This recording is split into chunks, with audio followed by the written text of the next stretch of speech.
Mohammed Hijab is the gift that keeps on giving.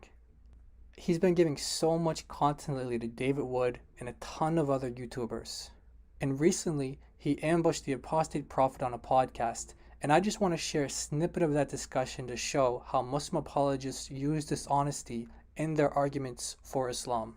They got into a discussion about whether or not the Quran, or at least parts of the Quran, have sort of a dualistic application, one to the 7th century and one to the 21st century, sort of one to the unscientific world and one to the modern world. And this approach to make religious texts concord or agree with science is not new. There are actually Christians who do this, and there are entire ministries made up of actual bona fide scientists who are also Bible-believing Christians, and they make a case for how the Bible has an application to the original audience and how it has an application to today in our modern scientific world. You can look up people like Hugh Ross, his ministry is called Reasons to Believe, and simply compare the scientific arguments that they make from the Bible to modern science to the sort of arguments that Muslim apologists make from the Quran.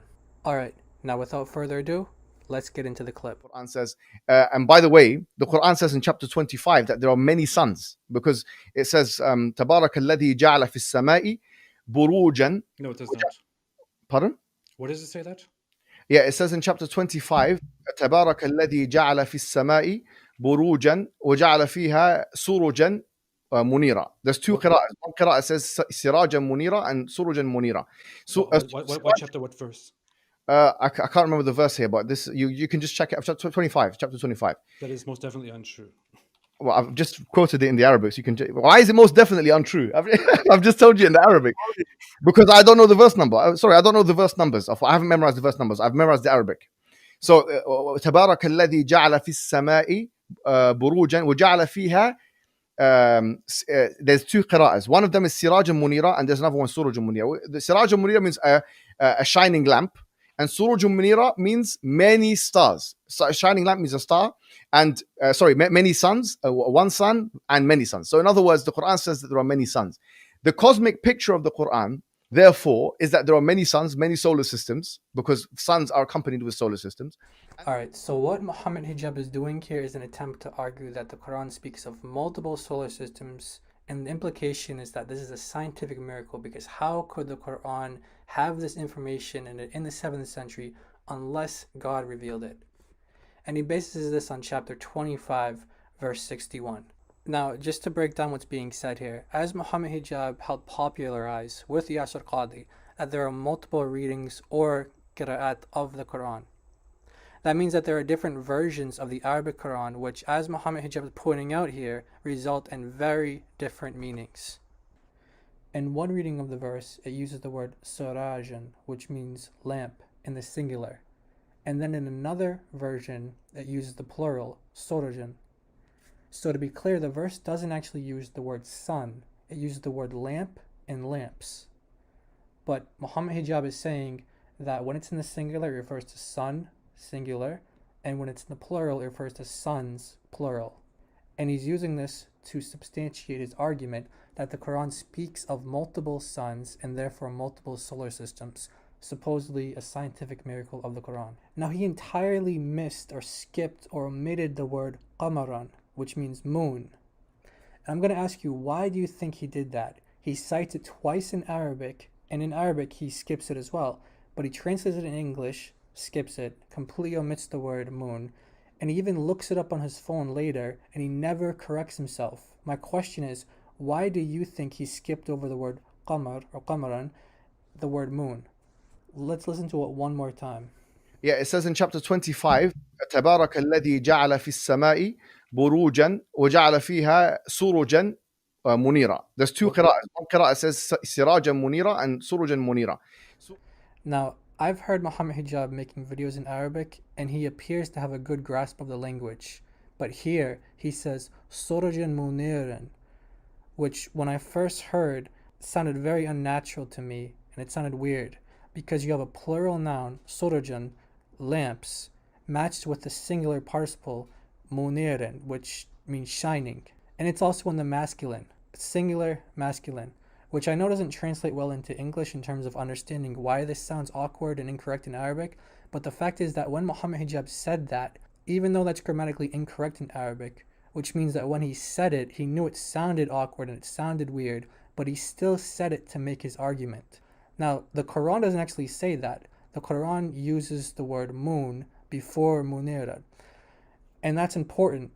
But I just wanted to point out that he's even willing to make a grammatical mistake, omit words from the Quran in order to make his argument. Now, to substantiate his argument, he goes to At-Tabari. At-Tabari was a popular Muslim commentator of the 9th, 10th century. And again, his argument is that the Quran can be interpreted in a way that's compatible with modern science, as well as in the unscientific world of the 7th century, that dual application. Now, the Quran, in a variant reading of chapter 25, verse 61, says lamp, lamps, which according to Mohammed Hijab means sun and suns. Therefore, compatible with our modern understanding that there are many suns, therefore many solar systems.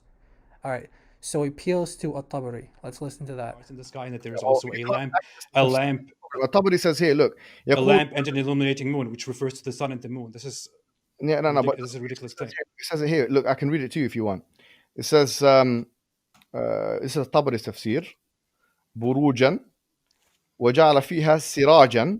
يا اختلف القراء في قراءة ذلك، فقراءة عامة قراء المدينة والبصرة وجعل فيها سراجا. So there's one way of saying it, which is سراجا على التوحيد. So that means one sun. That's what Tabari is saying. And the other ones say سروجا, yeah, وقمرا منيرا, which means many suns. That's what Tabari says. But you can't access Tabari because it's in Arabic, so it's not in English. Yeah. What he doesn't tell you is that At-Tabari actually never says suns. He says that the first reading of it in a singular, Surajan, refers to a Shams, which means the sun. But the other reading, Suraj or Surajan, refers to a Najum, the stars. And he says that these are stars that everybody can see and they can use them for guidance, maybe for traveling or something like that. He never says that these stars are suns, never says anything about solar systems or anything close to that. What Mohammed Hijab is doing here is clearly just taking advantage of the fact that his opponent does not understand Arabic, and he lies to him and says that At-Tabari agrees that these are suns, when in fact he says that these are stars. But did you notice something else that he said? He said that At-Tabari said many suns, which he never said, but he actually read the word moon, وَقَمَرًا مُنِيرًا, but he didn't translate it. Why not? Let's listen to it again. Say سروجا, yeah, وقمرا منيرا, which means many suns. That's what Tabari says. But you can't access Tabari because it's in Arabic, so it's not in English. Yeah. Did you hear him say the word qamaran? I honestly don't know if he's trying to give the impression that that means many suns, as he says, or if he's just embarrassed on the spot and doesn't translate it because he knows what will ruin his argument. Listen to it one more time. سروجا, yeah, وقمرا منيرا, which means many suns. That's what Tabari says. Well, either way you look at it, it's dishonest. Because if it's the first, where he's saying qamaran means many suns, that's a lie. Qamaran means moon. Or if it's the latter, the reason why he omits it, it's dishonest because it destroys his entire argument. That's why I think he omitted and skipped over the word moon every single time he made reference to his argument and reiterated it. It destroys his argument because he's arguing that based on the variant reading, where it says sorojan, lamps, that lamps here is the plural, in the plural is referring to suns. Let's ignore At-Tabari says that these are stars, which is how, if you go back, Mohammed Hijab naturally translates it twice as stars, but he corrected himself and then said suns. But let's just put that to the side and say that it means suns for the sake of argument. The verse is saying that God made a lamp and shining moon. Again, Mohammed Hijab cut out the word moon entirely, but the variant says lamps and a shining moon. Muhammad is arguing that lamps here refers to suns, which we'll grant for the sake of argument, and therefore there are multiple solar systems, many suns, many solar systems. However, there's a huge problem with that. The reason why he skipped over the word moon is because if you take this argument seriously, then there's only one moon for all of the solar systems in existence. Do you see how dishonest he is and why he left out the word moon now? He purposely read the verse in a way that is grammatically odd and incorrect and left it out just to make his argument work. How dishonest is that? But again, if what he's saying is true, and that the Quran here, in the variant reading where it says sorojan, lamps, plural, refers to suns, many solar systems, then he's stuck. How are you going to explain now that there's only one singular moon for all of the solar systems? We know that in our solar system alone, there are 200 moons. And the argument fails for another reason. Remember that the argument that he's presenting says that the Quran teaches that there are multiple suns, therefore multiple solar systems. Putting aside the fact that the Quran would also be teaching that there's one moon for all of these solar systems, there's another error. His main point is, how can this be that the Quran in the 7th century contains information that says that there are multiple solar systems when that information wasn't available back then? But this discussion that they're having is in the context of a larger debate of scientific errors in the Quran. They previously discussed about how the Quran teaches shooting stars are missiles that Allah shoots at demons.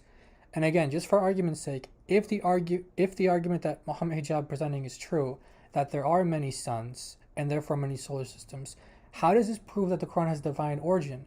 How does he know that Muhammad received this revelation from a demon or some satanic source? They told him that there are many solar systems. How can he argue against that? Anyway, the verse seems to be referring to our planet, Earth, and how there's a sun and there's a moon. And if you take the variant reading, it's talking about there being a moon and stars, many stars. But it in no way and nowhere says that there are many suns or many solar systems, unless you want to argue that there's a singular moon for all of the solar systems in existence, in which case we can use that as an argument against Islam. Muhammad Hijab is the gift that keeps on giving.